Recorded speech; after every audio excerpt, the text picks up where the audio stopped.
J'espère que vous allez bien. Moi, mon nom c'est Léonard Wanchekon.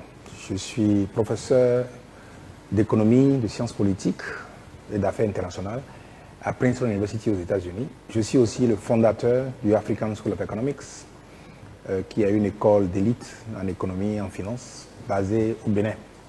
Je suis d'origine béninoise, mais je passe la moitié de mon temps, ou au moins 70% de mon temps, je vais dire, aux États-Unis. Donc, comme j'ai dit tout à l'heure, où j'enseigne à Princeton University.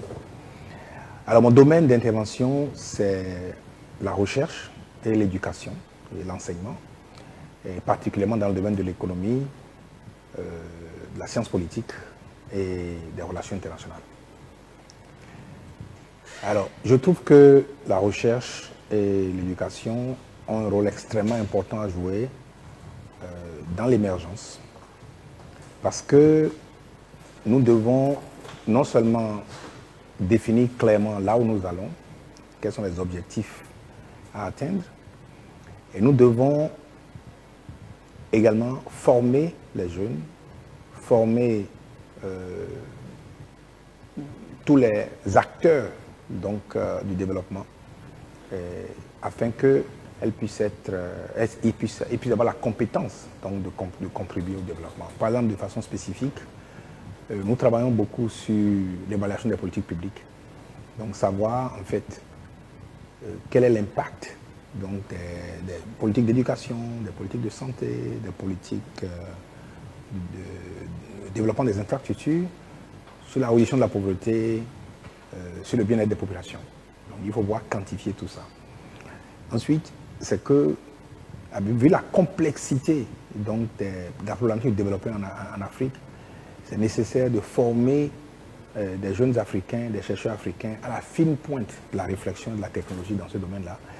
Et c'est ce que nous faisons, c'est ce que nous devons faire. Alors qu'est-ce qui est attendu des citoyens dans le cadre de l'émergence de l'Afrique? Nous attendons des citoyens que les gens puissent d'abord être totalement engagés, parce que sans l'énergie, sans la détermination, sans l'engagement total des citoyens, l'émergement n'est pas possible. Alors, quelle forme cet engagement doit prendre? Ça doit prendre la forme de la citoyenneté. Donc, il faut que chacun se dise, tous les actes que je pose doivent vraiment, tout acte que je pose doit aller dans le sens du développement de mon pays et du développement de l'Afrique.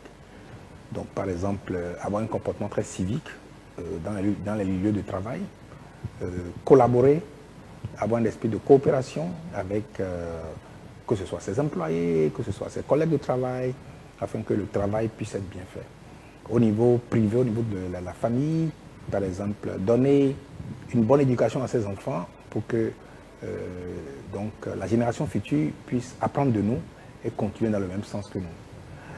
Alors, au niveau politique, par exemple, c'est la nécessité de respecter les institutions, de respecter le processus électoral, le processus de développement des droits civiques, pour qu'il n'y ait jamais la violence, qu'il n'y ait jamais l'incivisme, afin donc que chacun puisse, que ce soit collectivement ou individuellement, porter, disons, sa contribution pour le développement de l'Afrique.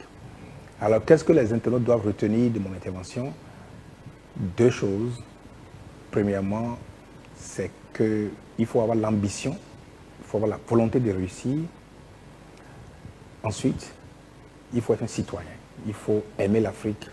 Il faut se dire que tout ce que nous faisons, tout acte que nous posons, contribue directement ou indirectement donc, pour le développement de l'Afrique. Et pour cela, il faut faire les bons choix. Alors, ceci dit, je remercie la communauté et j'espère que nous allons continuer à travailler, à bâtir un avenir radieux pour nous-mêmes et pour nos enfants.